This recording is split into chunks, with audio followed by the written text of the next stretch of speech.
Silence doesn't just fill a room. It weighs down a phone. You've felt it.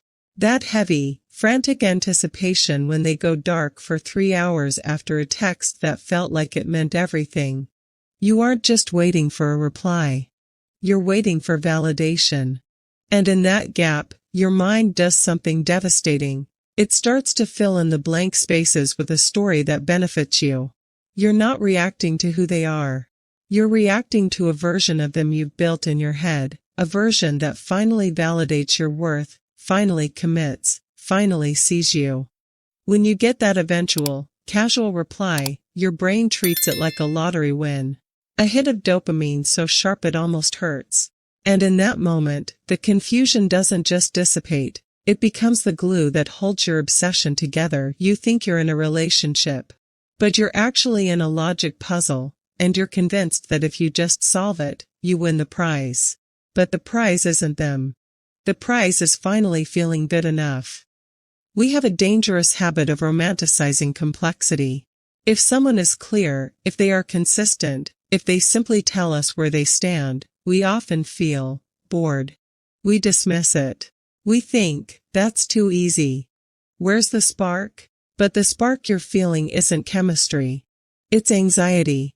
It's the thrill of the chase, the nervous system regulation that comes from needing someone to choose you.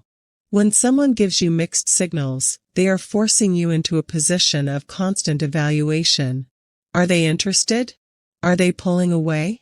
Did I say something wrong? This is what psychologists call an intermittent reinforcement schedule. It's the same mechanic behind a slot machine. If you won every time you pulled the lever, you'd eventually get bored. If you lost every time, you'd walk away. But if you win sometimes, unpredictably, sporadically, you become addicted. The mixed signal is the lever. By being hot and cold, they are training you to crave their attention. You aren't falling in love. You are being conditioned. And every time you spend hours decoding a vague text, you are reinforcing the idea that your peace of mind is worth less than their erratic attention. There is a hard pill to swallow here. When you obsess over someone's ambiguity, you are being incredibly self-centered. You are looking at their silence and thinking, what did I do to cause this? You are looking at their inconsistency and thinking, what can I do to fix this? You've turned their behavior into a mirror for your own shortcomings. You've decided that you are the variable in the equation. If you were smarter, or funnier, or more attractive, they wouldn't be sending mixed signals. They would be certain, but this assumes they are a rational actor who is simply confused. It assumes they are struggling with their feelings for you, trapped in an internal battle of desire versus fear. This is the fantasy. The reality is usually far more mundane.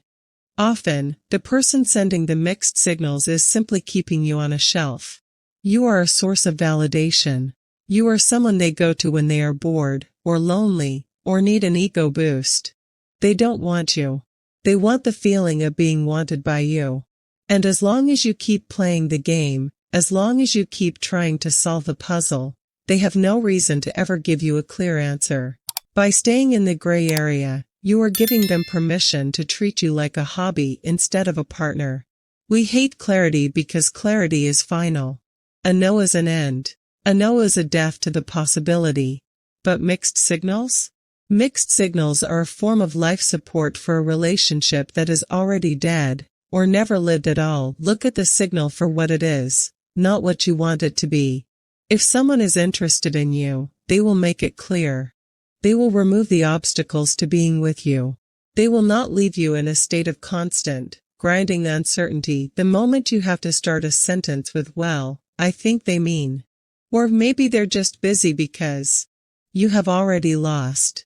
You are explaining away their disrespect. You are romanticizing their lack of maturity. Ambiguity is a choice.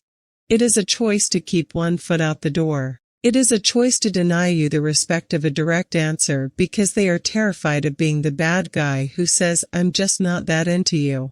They would rather keep you hurting, kept at arm's length, than do the brave thing and let you go. When you accept mixed signals, you are essentially telling them that your standards are negotiable. You are telling them that their convenience is more important than your comfort. And people will always treat you exactly according to the standards you set for them. Why is it so hard to leave the puzzle? Why do we stay? Because of the sunk cost fallacy. You have invested so much time. You have invested so much mental energy. You have spilled so much of your internal life into the analysis of this person. To walk away now is to admit that you have thrown all of that effort into a black hole, but every minute you spend analyzing someone who isn't sure about you is a minute you aren't spending building something real. You aren't just losing time. You are losing your capacity for joy. You are becoming a person who is constantly on edge, constantly waiting for the other shoe to drop. You are training yourself to accept inconsistency as love. And that is the most dangerous thing you can do for your future.